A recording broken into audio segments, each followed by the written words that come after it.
today on the I Am Back, Baby Says podcast. First off, I'm annoying myself, and then I'm going to be discussing my universal audio repair experience amongst a bunch of other stuff, so go ahead and stick around.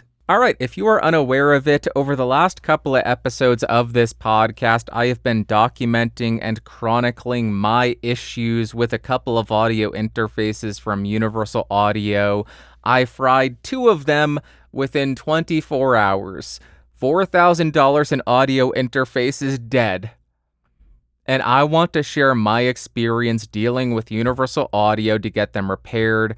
I'll share the timeline, the cost, what was discovered to be wrong with them. I still don't know the cause of the failure or anything, but I want to share this because I think that's fair. I think that's important. I want to preface this by saying Universal Audio did see the prior episodes, and they do know that my ticket was there. They tied the video to the ticket, so it's possible that altered how they interacted with me. I don't know, but from my experience, I thought they were very responsive. The time to repair was incredibly fast, and I found the cost to repair to be incredibly fair. So I will give you the full timeline, and maybe I'll even make a graphic to make this less annoying just watching my face. It all started on the 7th of June. It was a dreary day, and I fried my first interface by touching a microphone and shocking it. And then we ended up with this horrible, disgusting sound on all of the inputs.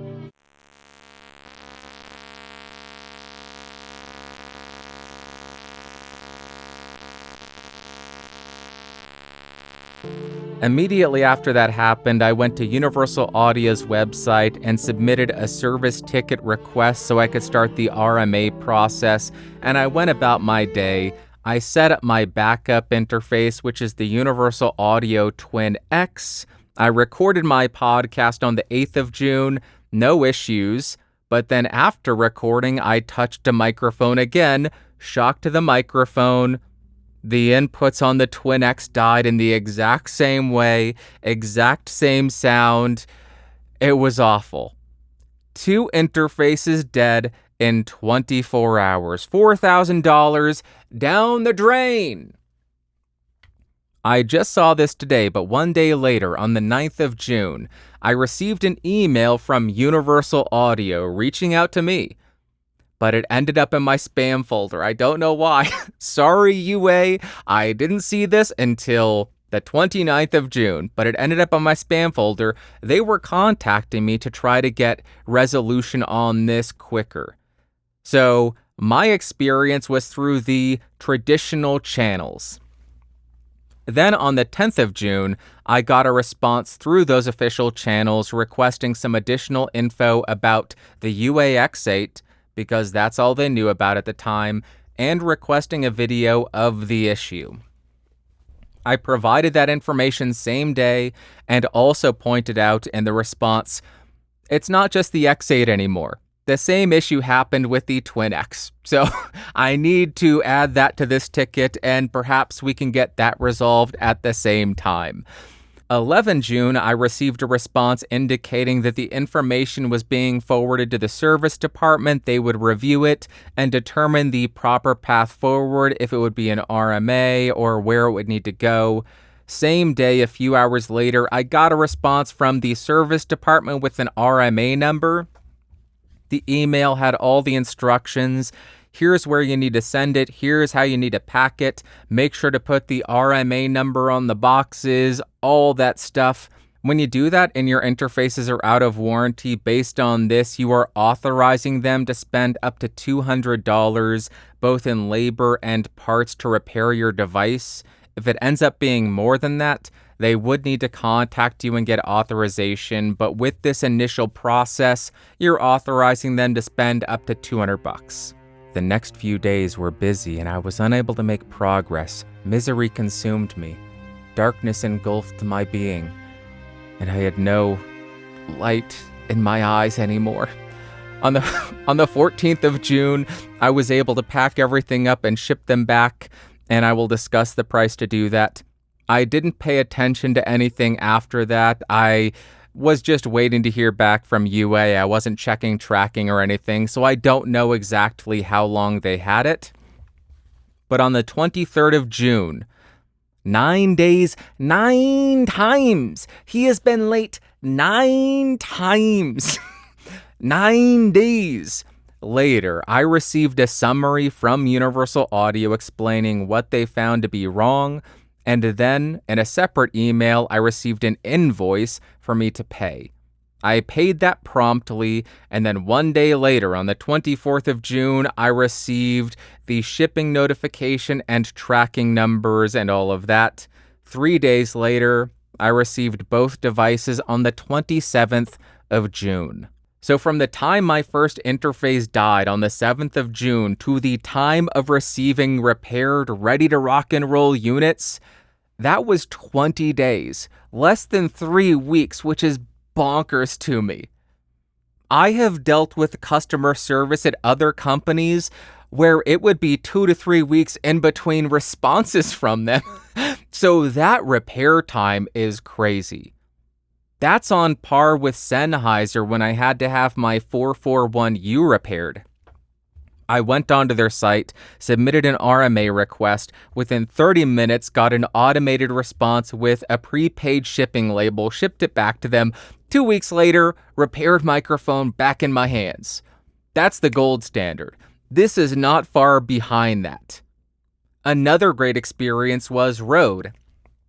I posted NTH100s down because they died. I got a replacement pair.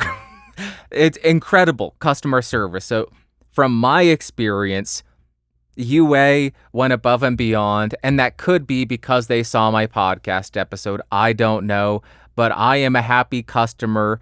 And let's talk about the cost, because that's something to consider. If you're investing in an ecosystem like this, a $3,000 interface, $4,000 interface, that's not something you're going to throw away. That's something you're going to want to repair if something goes wrong. So I had to cover shipping because it's out of warranty. The cost to ship both interfaces back to them through FedEx was $108. The cost for UA in terms of labor, parts, and return shipping for both interfaces, and they even included a fresh box for my Twin X because I didn't have that. The total was $257 that I had to pay them. 2 interfaces repaired. So the total to get 2 interfaces back up and running, $4,000 of gear, cost me $365. I am more than happy with that price. I am more than happy to pay that. And if these last me another 5 years and I have to pay another $365, I'm fine with that. I hope it doesn't happen. That's not me tempting fate. UA, don't think you're going to get it. I'm going to complain about it. I'm going to send it back to you and have you repair it. Hopefully it lasts another 10, 15 years. That's ideal. Fate, do not come for me. I am not tempting you. I respect you. Leave me alone, fate. That is my experience. Now let me share what they found to be wrong.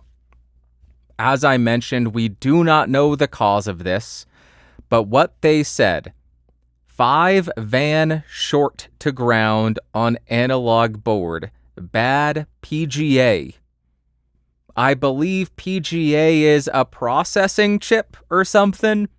I think it's a preamp chip. I do not know. I am dumb. I am an idiot when it comes to the actual electronic side of things. I do not understand it.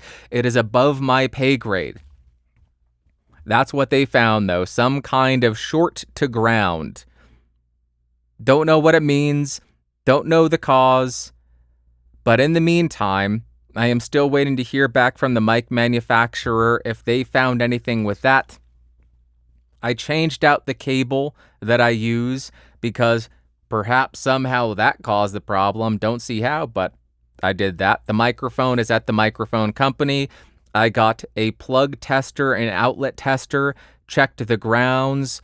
All of that is fine, so no issues there. and I've got nothing else. I really need to find out what the cause of it was because I cannot afford to keep frying interfaces. I haven't done it yet. Nope, no shocks. Everything's still good. Fate, again, I am not tempting you. Do not come after me. Please and thank you. Once I find out any kind of resolution on the cause of it, I will share that with you. Once I hear anything from the mic company, I will share that with you, and I will continue to try to find any kind of potential causes to this and share it, because if it's an issue that I had, other people may have it as well, and I want to share that so you can avoid the same things. That's the current conclusion. There will be more to follow. Now let's talk about something happier. Not spending $365, spending $1,600 plus for a new microphone. And let's talk about what I have been testing. I am on the Neumann. Hello, Neumann TLM193. This is a transformerless, cardioid-only condenser microphone from Neumann. Hello, Neumann. And what I learned about myself by buying this microphone is I am so susceptible to marketing. I am such a sucker. I wanted to buy this microphone because of a single post from Neumann on Instagram. And I have since deleted Instagram from my phone and then re-downloaded it. I haven't learned my lesson, obviously. The post from Neumann had two microphones in it. It had the TLM103 next to the TLM193. And it said, TLM103, modern and bold with a crisp high end. TLM193, neutral frequency response. What you hear is what you get. If you know anything about me and my preferences for audio, that post is designed specifically for me to push me to buy the 193. Because, yes, the 103 is a great sounding microphone, but I find the top end, especially for my voice, which is harsh and obnoxious, to be a bit much, to be a bit exaggerated. Hence why I love the TLM49, why I love the U87. The top end on those is a bit softer. It's not as harsh, not as gritty as the 103. So when I hear neutral from Neumann, don't mind if I do. So I decided, the money's there. I have just enough. Let's do it. Let's do it. So I got the TLM193, and that's what I am using right now. And instead of just talking into this and saying, here's why I bought it, I am going to share a comparison on spoken word on my annoying voice between the TLM193 and the TLM103 so we can hear if there really is a difference between the modern and bold crisp highs and the neutral frequency response. And if this is really what you hear is what you get. Now you know what my voice actually sounds like as I lose the ability to speak English. Okay, let's jump to the test. All right, what you're hearing right now is my camera's internal microphone. I want you to have a bit of a palate cleanser on a non-studio microphone before we jump into the comparison. With that being done, with that being out of the way, let's hear how these microphones sound, and it will be a blind comparison. Starting on microphone A, this is microphone A, about 5 inches off. Jumping over to microphone B, here is microphone B, same distance. Back on microphone A, both mics have 29 decibels of gain on the X8. Jumping back over to microphone B, here is microphone B. What kind of differences do you hear? Here is another sample on microphone A. This is microphone A. And then lastly, jumping over to microphone B again, here is how microphone B sounds. And I'm going to disclose which microphone is which in 5, 4, 3, 2, 1. Microphone A was the Neumann, hello Neumann, TLM103. Microphone B was the TLM193. Did you get it right? Did you hear the difference? Did you hear that modern, bold, crisp top end from the 103 and the more neutral frequency response from the 193? Let me know, and that's a quick sample, quick comparison of, as I pop the microphones, of two transformerless cardioid-only microphones from Neumann. Oh, and as far as the price difference, the 103 is $1,200 and the 193 is $1,600, so about a $400 delta between the two. Do you think you're getting $400 more microphone out of the 193, or do you think the 103 is the better deal? Let me know. I'm curious what you think. Wow, that was so exciting and so much fun. I would love to hear from you in the comments down below. Which microphone is your favorite? The TLM103 or the TLM193? Sarcasm aside, I am such a dork because this is so exciting for me to hear these two microphones side by side. This is why I do what I do. This is so much fun hearing what's the best paintbrush to convey the artistic ideas that you have. That's what it is. And could it be more exciting? What color paint are you going to use to paint the sky? Why is the sky black? What emotion is that conveying? Why are you choosing that? Oh, why are you choosing a fine paintbrush as opposed to a broad paintbrush? How cool is that? Come on, man. Gosh, I am such a dork. Okay. I want to talk about something else I had been testing that I no longer am. The RME Babyface Pro. This is not the FS, this is the older version. This was my interface that I was using in lieu of universal audio, and I used it for 3 weeks, I think. And I know that people love RME. RME is reliable. RME supports their stuff for ages, forever. That's amazing. It's consistent. You can rely on it, hence reliable. You redundant dope. I found myself running into a lot of issues with it. Maybe that's a me problem, because it seems like I'm the only one who has issues with RME.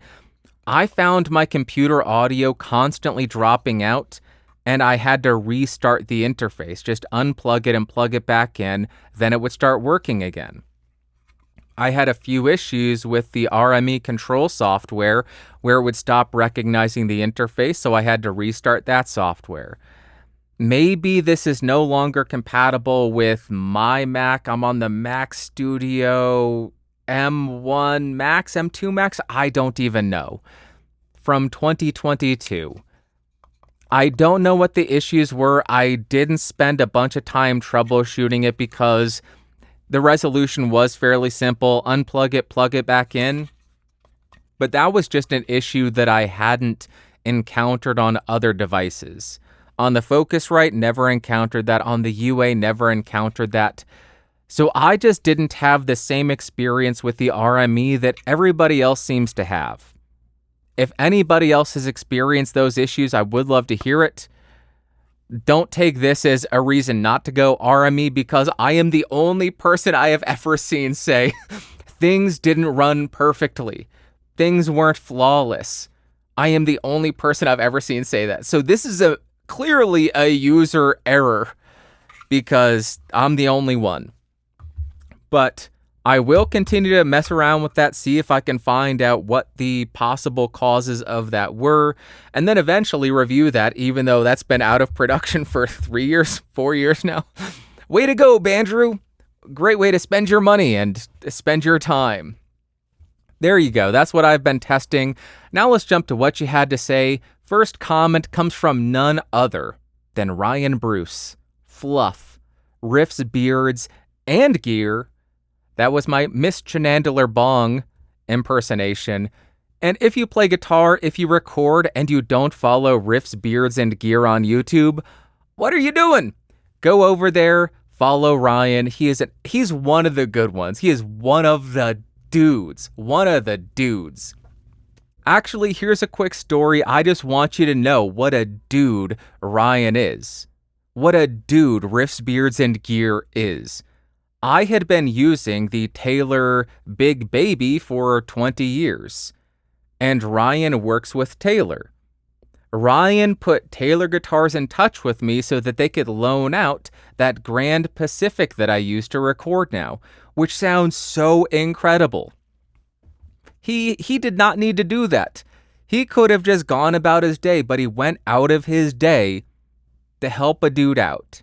I just needed to share that because the world needs to know what a dude Fluff is. He's one of the real ones, going out of his way to help out other people. Just great dude. And what he had to say, because that was a complete tangent, but he says, I have crazy static buildup when sitting on my studio couch, and the solution was to place dryer sheets under the cushions. Fluff, thank you very much for the comment, and thank you very much for the suggestion. I am going to try something here, and I have a lot of dryer sheets. I'm going to rub them on myself so I smell like lavender, and then I'm going to place them all over my chair and my desk, and hopefully this will assist in removing the risk of shocking everything. And I'm curious if they need to be fresh dryer sheets or if they could be used dryer sheets, because I'm just gonna stink like lavender forever now. This is probably a terrible idea. This space is just gonna smell like flowers. That's okay.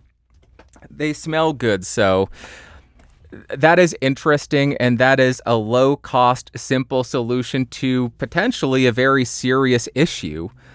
And I am going to see how this works out. Maybe I'll just carry a dryer sheet around with me in a pocket or something. That'll be a new everyday carry item for me because I'm all about finding unique things that actually solve problems in my day-to-day life.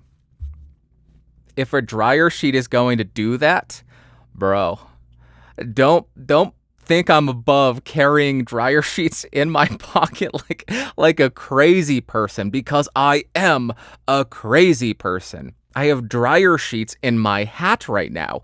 I am a lunatic. I also want to share something else. A tip from Riffs, Beards, and Gear. Do not throw batteries in the trash. This is a lesson I learned from Ryan's post on Instagram, because he has a trash can in his studio and he threw a used 9-volt in the trash can, and that had started a fire in his studio. Luckily, everybody is safe. There was some damage to some gear, but I am glad everybody is safe and that the fire was not worse. But if you have batteries, store them separately, take them someplace to be disposed of at a Staples, an Office Max. I think Best Buy may have battery disposal as well. But just know, throwing batteries in the garbage can be dangerous to your studio. It can cause fires. If you see garbage truck fires, it could be because there are batteries in there. So just passing that along, because that's a good PSA. Store batteries separately, dispose of them properly, because it could lead to a fire, could cause a short fire in your home, fire in your studio, or maybe a fire in a garbage truck. None of those are ideal. None of those are things that people want. So just passing that along. And Ryan, I'm glad you're safe. I'm glad your studio for the most part is okay, but so sorry to hear about the gear. If you need anything, just holler at your boy. I'll help however I can. And I know that was a couple of weeks ago, but just wanted to pass that on. Next, we have a comment from TechMed Rainer Richter, and he says, when I read the first articles a few days ago about Beyerdynamic or Beyerdynamic being acquired by a Chinese OEM, I was really sad.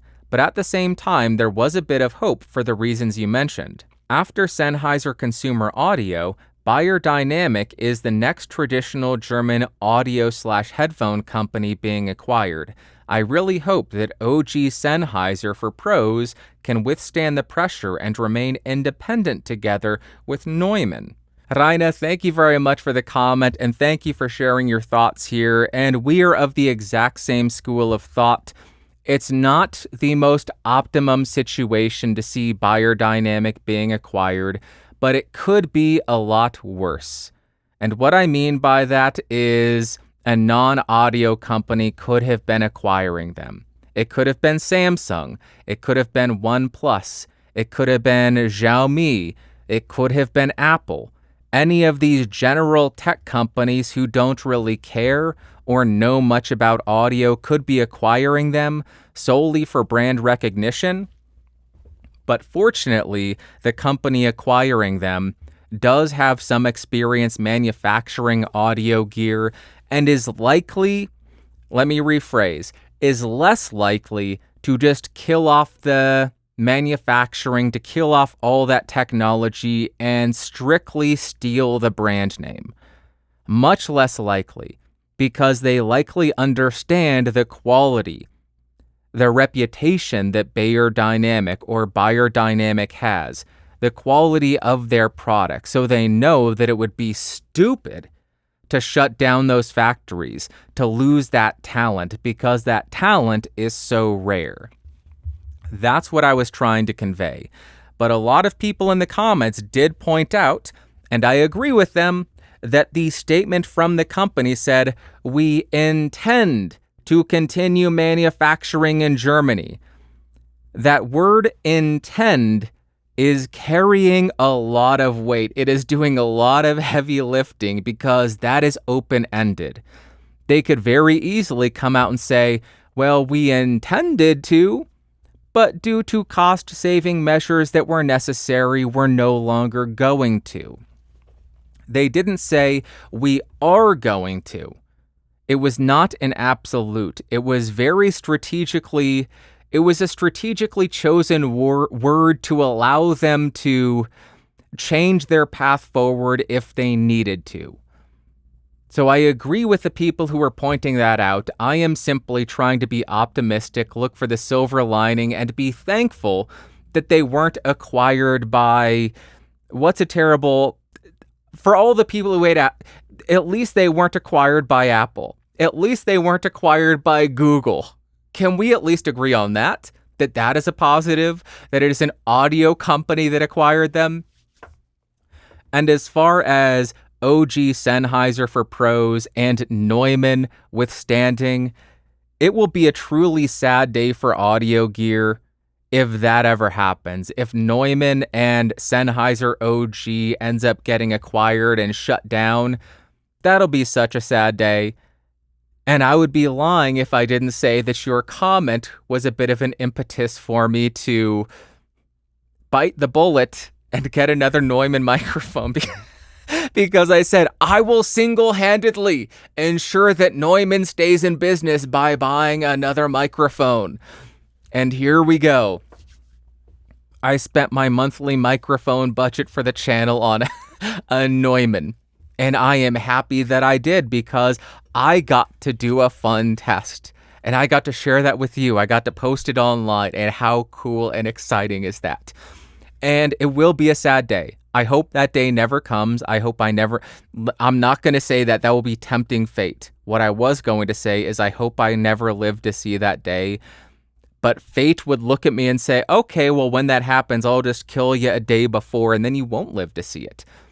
I just hope that day never comes. That is a much safer thing for me to put out in the universe. God will not strike me down for tempting him. So, I concur. I think it could be a lot worse. It is still not ideal that Beyerdynamic or Beyerdynamic is getting acquired. At least it's an audio company that is acquiring them. And in conclusion, I hope Sennheiser OG, the HD 650s, the Neumanns, I hope that never changes ownership and the people, the factories, all of that continues forward. And I hope that for Beyerdynamic as well. I hope that their factories, that all of the people in Germany continue to work there, continue to thrive because they do such a great job. I almost forgot to mention that the news of Beyerdynamic getting acquired did push me to contact them because for a while they have said, hey, do you want to check out the M130? And I have been struggling to find the time to do so, but I said, hey, if the offer is still on the table, I would love to check out the M130 and try it out in mid-side with the M160. The M160 is one of my all-time favorite ribbons next to the KU5A. It just sounds so good. M160 dead center of a cone on an aggressive guitar. Holy Toledo, it sounds so good, dude. It sounds so tight. So, the M130 is a figure 8 ribbon microphone. The M160, it's not cardioid. Is it super cardioid? So the M160 would be your mid microphone. The M130 would be the side microphones, and I am very excited to try that out. I did order a custom-made clip, which is made specifically for the M130, M160 mid-side miking technique, but it's going to be a little while before it gets here. It has to come from Germany, and I want to wait to get that clip before I do all of the testing and recording, and then I will get around to doing it. So the TLM193 review will be coming before the M130 because I want that clip, because that's just going to be neat. It's just going to be neat to have a clip specifically made for these two microphones to do mid-side miking. About the M130, I'm just going on a tangent right now. This thing has a lot of bass. It has a lot of bass. The proximity effect is strong with this guy. I had this on my cab in the ISO box, and at the typical distance, the low end was too much. So what I had to do was back it off of the speaker quite a bit. Maybe the furthest I have done on any mic in the past, maybe. It's maybe 8 inches off. And then instead of being slightly off to the side, I had to put it dead center on the cone to get all the top end. And now it sounds awesome. It can sound so good on that, but it's got a lot of oomph to it. So if you are not looking for that, if you're looking at a ribbon microphone, you know that's going to be the case, but I want to point out it is not as tame as the M160 in the low end. All right, enough of my tangents. Thank you again, Raina, for sharing your thoughts and opinions here. We are of the same school of thought. Long live Neumann. I will continue buying them. I will continue reviewing them, and I will buy them at retail. And God willing, they will stick around for as long as I am, longer than I am alive. Gosh, stop tempting fate. I need to choose my words more carefully. Lastly, we have a comment from Dipole Voice Studios 9814, and they say, I was wondering why you've never considered the Neumann MT48. If you do so, you'll be very happy. I certainly will not be using anything else for a long time. Beautiful preamps, second to none conversion, and no nonsense, well-working DSP effects. Thanks so much for your incredible work on YouTube. Dipole, thank you very much for the comment, and thank you for the suggestion and the question.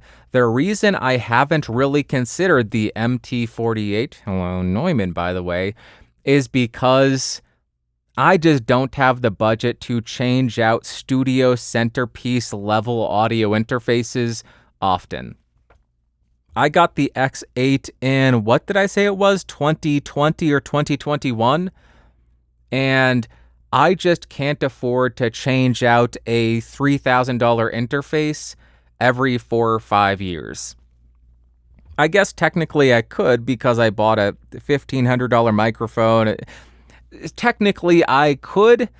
I just don't think it's the best allocation of resources for what I do on YouTube. I think the X8 is more than sufficient. I actually think it's quite good. And I think the Focusrite is quite good. It is middle of the road, not giving unfair benefit or detriment to the mics I'm testing. So I think that these really are two of the best interfaces that I could have for what I do. Focusrite because it does give that, it doesn't give any unfair advantages or disadvantages. And then the UA stuff, I think that's the best-selling interface after the Focusrite. So it's giving it higher quality preamps and conversion than the Focusrite, but it's still giving the most number of people an example of what they ought to be expecting out of a microphone's performance. Also, as I mentioned, changing out the studio centerpiece level interface every couple of years, It could technically be within my budget, but I just don't think it's the best way to spend that money. Getting more microphones, getting more preamps, getting stuff like that to review and demo, stuff that's going to have a more noticeable impact on sound is likely the best way to allocate those resources. But once the X8 dies, once the Twin X dies, perhaps it will be time to reassess the brand, see what Merging has, see what Neumann has, see what Apogee has, see what RME has.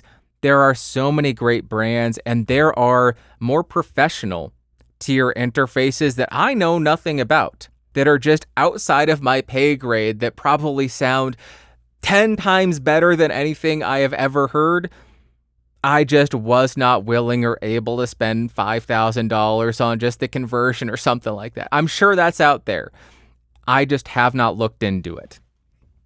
So maybe in hopefully 5-10 years, when this stuff is finally dead, I will be able to look at some other brands and see what's available and hear the differences between all of them and identify what's the best route forward for me. Thank you very much, Dipole. I appreciate you, and I am very happy to hear the MT48 is working so well for you. Hope it lasts you a very long time, and you get some great recordings out of it. That is it for what you had to say. Now we are going to jump to the value for value section because this is a V for V podcast. You could just share this with a friend because that is one of the most valuable things you can do. This podcast covers 10 topics. It does not do well in the YouTube algorithm. It does not do well. So share it with a friend. That is the most helpful thing. But if you want to support financially and help me fund my dryer sheet budget, which is now going to grow exponentially, you can do so on YouTube with a super thanks or going to podcastage.com/support. First up, we have €50 from none other than TechMed Rainer Richter. And he says, Danke. Rainer, thank you so much for the €50. Thank you so much for the continued support. And thank you for sharing your thoughts and opinions in the comments. It's always great to hear from you. And it's always great to know you're doing well. Thank you so much. You are an absolute legend. This show could not continue without you. So you're the absolute best. I appreciate you so much. Next, we have $5 from Rafael Cruz, and he says, if it matters to you, SE Electronics has a new shotgun microphone, the SE6160. I hope to hear a review. I hope to hear a review anytime you feel like doing so. Happy Father's Day to all. Raphael, thank you very much for the $5, and also thank you very much for the heads up on the SE6160. As soon as I saw your comment, I headed over to Sweetwater, checked it out, saw the price, emailed my sales rep and said, SE6160 please. I put in the order. It's on back order for a month. I am disappointed. I was really excited to get it ASAP and start testing it and be able to review that as quickly as possible, but I won't get it until July-ish, probably late July-ish, and I'm guessing that's going to be pushed out to August maybe, so no 6160 for a while, at least a month. So what would that be for me? 2 videos? Because I suck at getting them out now? I gotta apologize about that to everybody who watches Podcastage. I have just been so slow to get videos out. I have just really been focusing on spending more time with them, and it's still kind of hard to get my mind clear after the day job, but I want to spend time with them, spend a lot more time on the guitar, hear how they work, and I'm also having way too much fun writing the music, even though a lot of people don't care about it. They don't listen to it. Lowest performing part of the video, but I enjoy that section quite a bit, so I am probably spending an unnecessary amount of time on those segments, but I enjoy it, so hopefully that's okay. If not, yell at me in the comments, say, stop it, just put out the video, you dope. And I will take that, internalize it, and force myself forward. I will get better at it. but I wanted to apologize for that publicly. My sincerest apologies for sucking at being consistent. I am the worst. Also, agreed. Happy Father's Day to all. I apologize for not mentioning that on the last episode. If I did not, I am the worst. Thank you to all the dads out there. You have kept your children in line. Fathers are incredible. They are necessary, and they're the disciplinarians. They keep, I was a hell raiser as a kid, and I made my dad work for it. Oh my God. I did not make his life easy, but he kept me on the straight and narrow, and good job to him, and thank you to him. He did a fantastic job. Look how good I turned out. Look how well I turned out. I would not have turned out this awesome without my dad keeping me on the straight and narrow and saying, nah, you're not doing that. That's a dumb idea. You're not doing that. Nah, you're going to get a degree. Yeah, you're going to get another one, which I did not want to do at the time, but thank you to him, and thank you to all the dads out there for being awesome. A delayed awesome, but still awesome. And lastly, we have $2 for Nerds for Card Games from Nerds for Card Games, and they say, "Hey Bandrew, I was curious to see if you're still doing the Ask Bandrew segment. I have recently started a movie show here on YouTube called Hey, It's PP. And I just bought my first big boy camera, a Canon T4i with a Canon 50mm lens, and I have some questions that I feel you are the best person to ask. I appreciate you, man. Been watching since 2019. Thanks for everything that you do." NFCG Nerds for Card Games, thank you very much for the $2, and thank you for the question. Yes, I still have the Ask Bandrew segment, but it is in a vicious cycle of dying. Let me explain what I mean. Typically, when I would do an Ask Bandrew segment, I would introduce it and say, hey, if you have questions, go to askbandrew.com to submit them. Since I stopped receiving questions, I stopped running that segment. Since I stopped running that segment, I stopped doing that intro and the plug for the website. Since I stopped plugging the website, I had a further decline in people submitting questions. Ergo, the segment has essentially died and ceased to exist. But if I get questions, yeah, I will include them if I am able to answer them, if I'm able to offer any kind of actual insight. If I am just Googling and have no idea what I'm talking about, I may just respond and say, above my pay grade, I'm a big old dope. I don't know. But it sounds like you got a great camera setup, a Canon T4i, and I am guessing you got the Canon Nifty 50, which is a fantastic lens.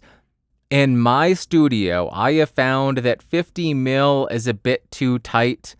I have to go, my main lens is 18-35 on the Canon 90D, and I am at 18mm, so as wide as I can go. And then my overhead shot, hello overhead camera, is the Canon 10-18 on 10mm, so as wide as that can go. And it's just, I am in a size constrained space, so I need the wide angles so it doesn't feel claustrophobic, so my big fat ugly face doesn't take up the entire frame. Let's go ahead and do an experiment.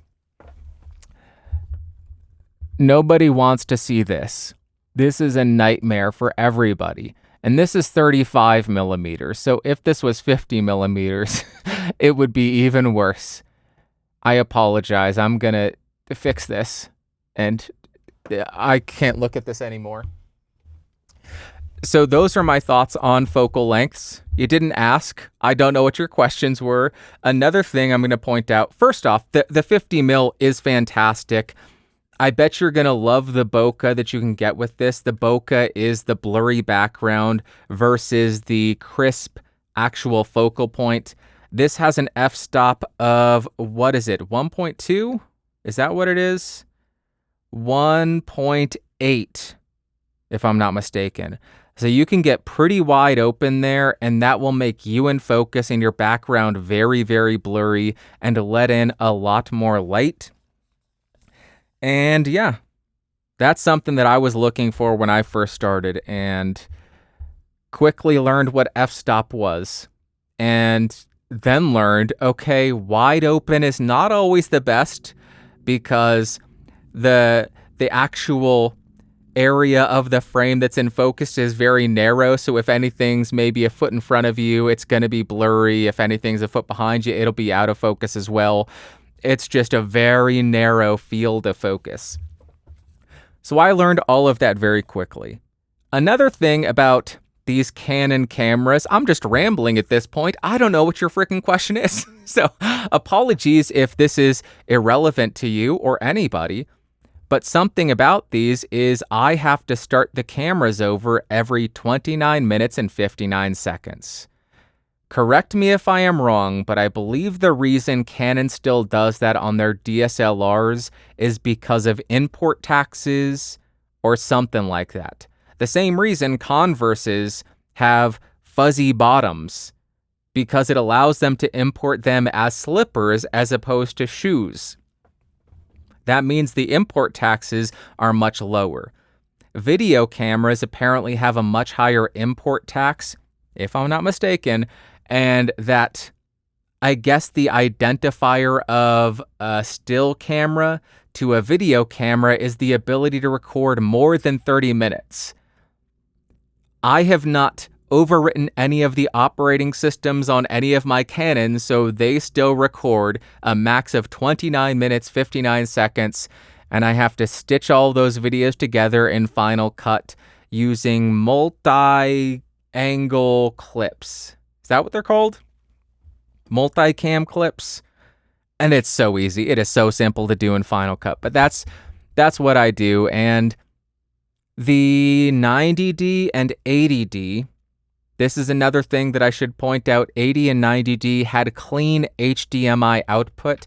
So if you ran out of the HDMI into a capture card or something, you could get a clear image without all of the settings. The 70D and earlier did not have that function. So if you export or output the HDMI into a capture card, it would have all of your settings. And that is unless you did some kind of software overriding on the camera. That's everything I know.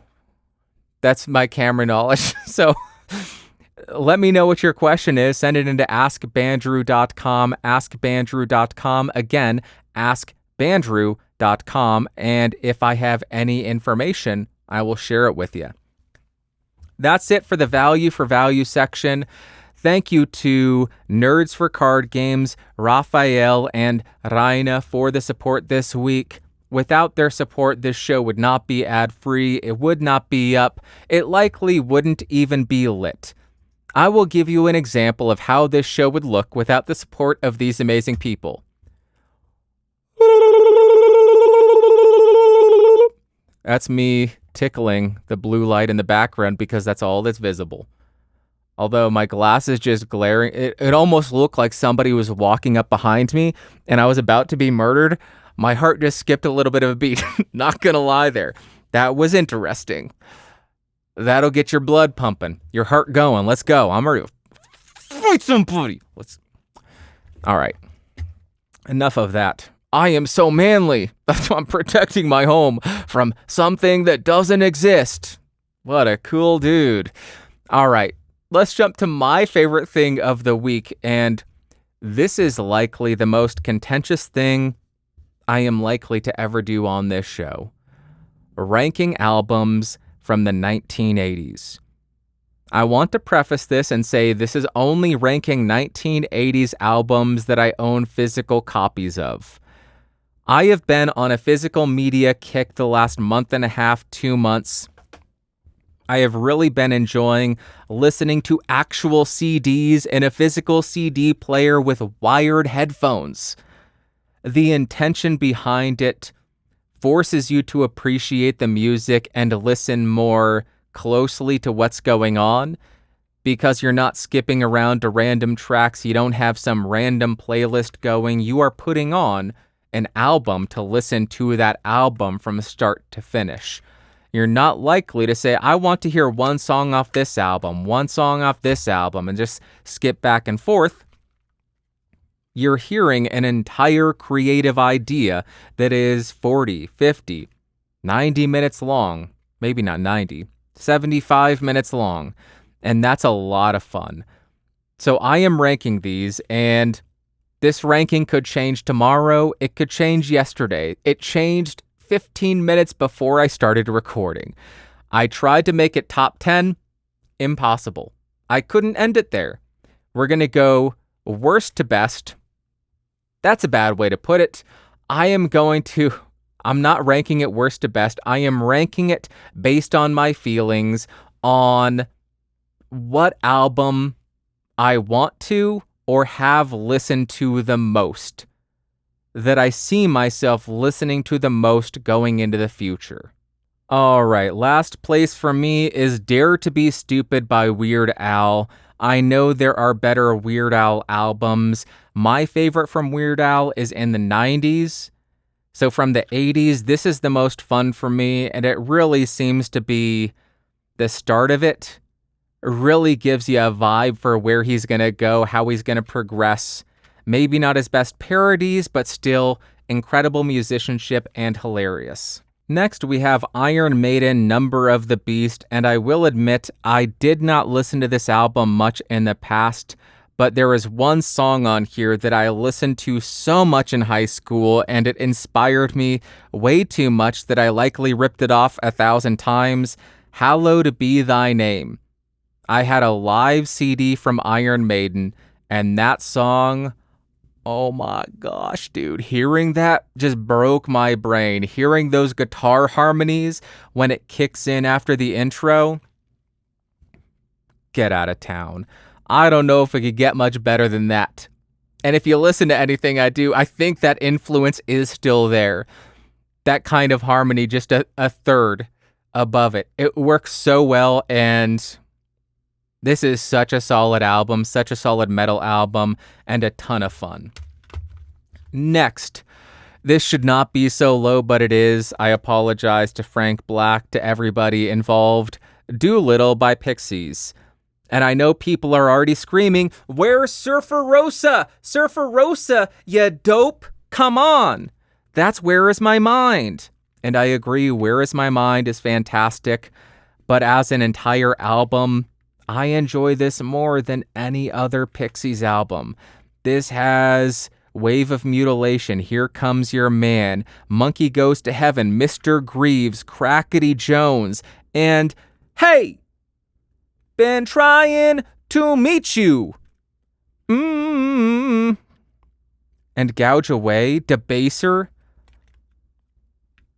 Can you blame me for picking this?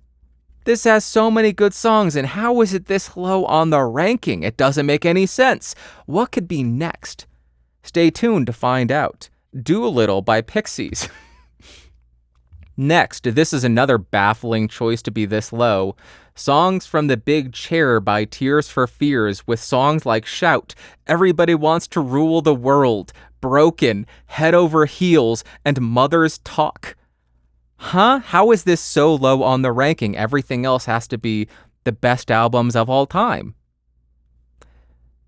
I don't know how it's so low. I listened to this album so much in college. Tears for Fears became one of my favorite bands because they are well-written songs, the melodies are fantastic, but they're not afraid to have challenging harmonic progressions as I stumble over my words. They're not afraid to have really funky bass lines and challenging instrumentation. They're incredible. They are such a good band, and if you haven't listened to this album from start to finish, do it. Songs from the Big Chair by Tears for Fears. Fantastic. This is going to tick off a lot of people that this is above Tears for Fears and Pixies and Iron Maiden and Weird Al. Dead Kennedys, Give Me Convenience or Give Me Death. I've spoken about this in the past. One of the best starts to any punk album. This has Police Truck, Too Drunk to F, California Uber Alice, it has Life Sentence, it has Holiday in Cambodia, and it ends with Buzz Bomb from Pasadena, which may be one of the most insane punk songs I have ever heard. It really captures the sense of humor of Dead Kennedys.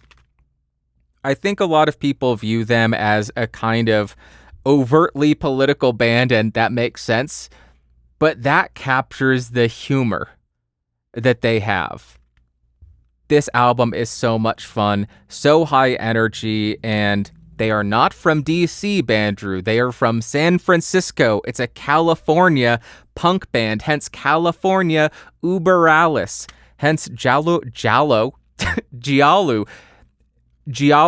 Biafra is the Italian filmmaker who made noir slasher type movies. That's a joke for Mark Attacks. There you go. Next, we have the Alan Parsons Project, Eye in the Sky. I did not know who this was until a couple of years ago. I put out a review, and the song that I wrote for it, I had a number of people say, hey, that sounds like that belongs on the Eye in the Sky album from the Alan Parsons Project. I bought the CD, and I said, yes, it does. I love this band. This is so good. It's right up my alley. It is very, very 80s. The production is 80s. Sirius, the opening to this, is the Chicago Bulls theme song, I think. But if you're looking for, it kind of has a paranoid aspect to it, hence Eye in the Sky. It's about being watched by some kind of higher power, some kind of government, perhaps. Really great stuff if you're into the 80s production, and I wouldn't say it's hard rock in the slightest, soft rock maybe. I don't know how you would classify that. Yacht rock? Would the Alan Parsons Project be classified as yacht rock? I don't know. This next one wasn't on my list until a couple of days ago when I was going through my CDs to double check, and I realized, oh, that's from the 80s? How is that not in here? Dead Man's Party by Oingo Boingo. Danny Elfman is one of the greatest composers of all time, in my opinion. He is challenging. He is unique, not only in chord progression, not only in melody, but also in instrumentation. And that's in his film scores. But also in his band. Would they be new wave? Would they be punk?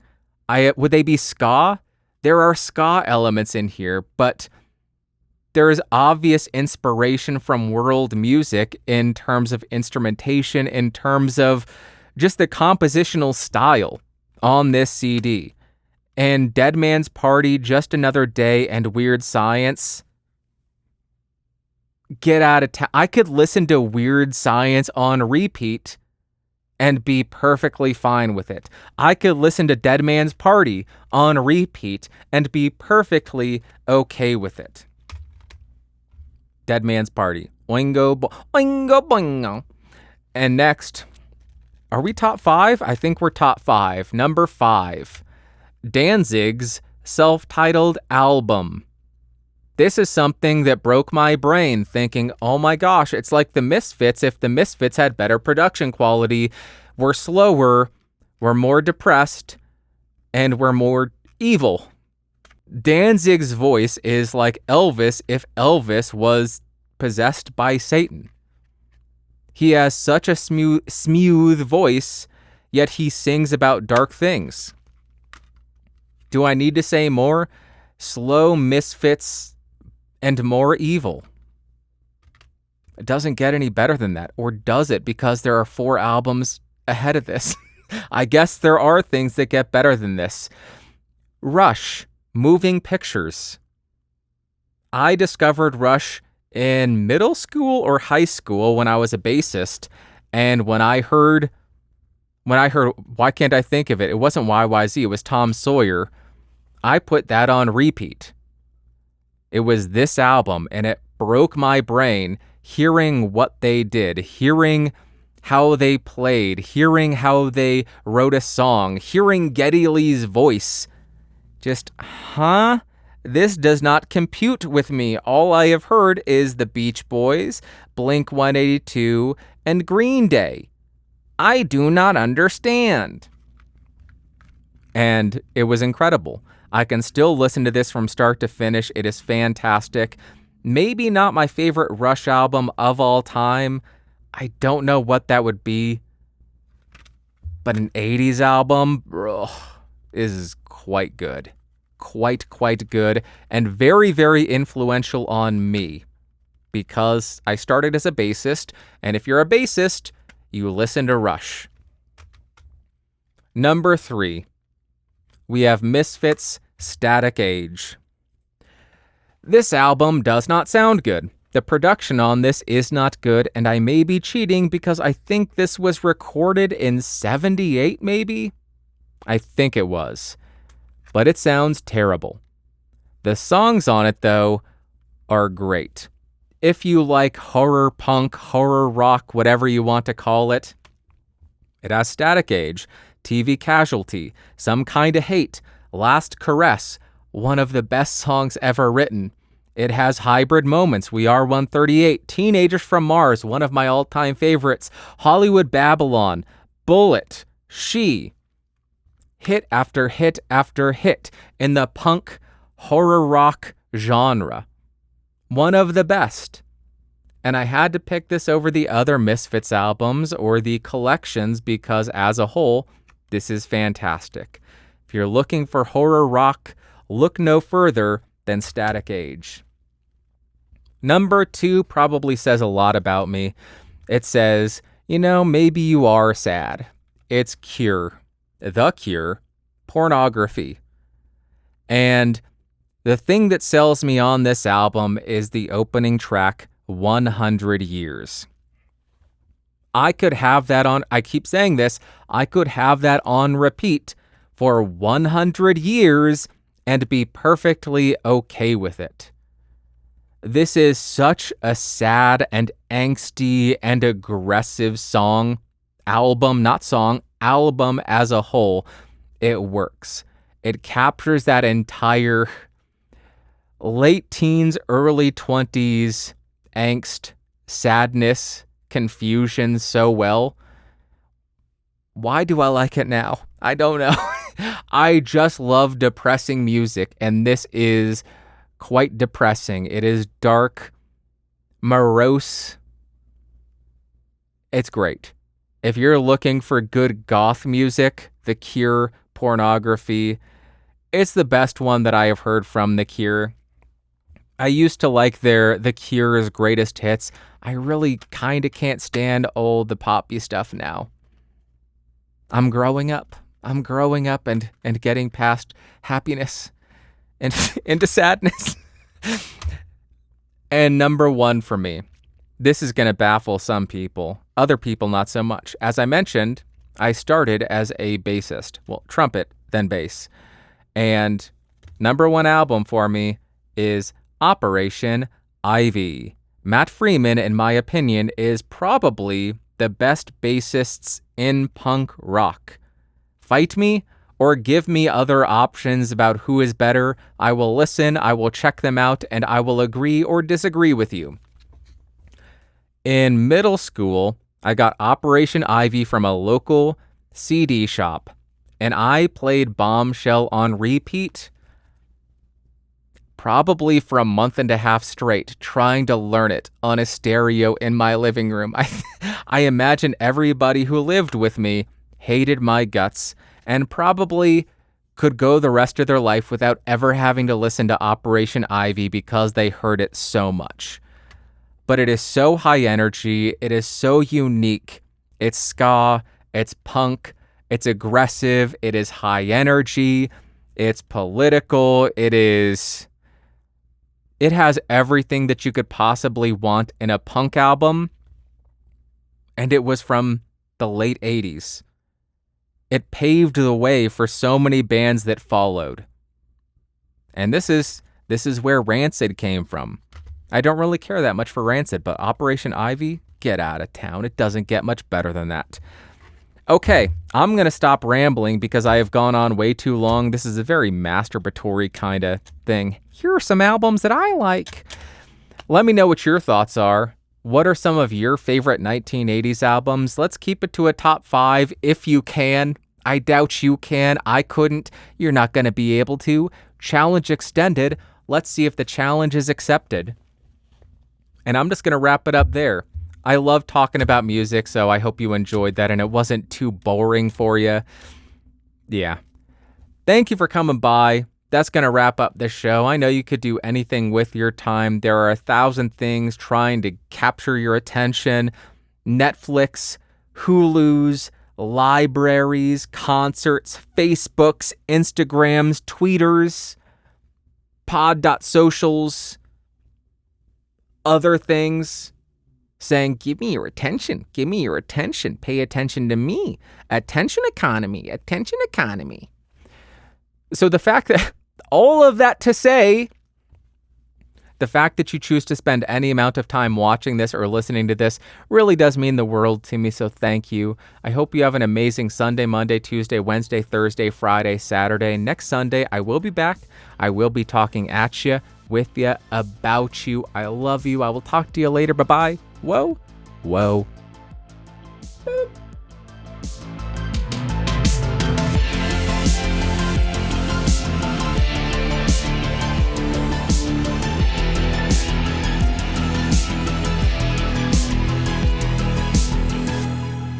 This has been a Geeks Rising production.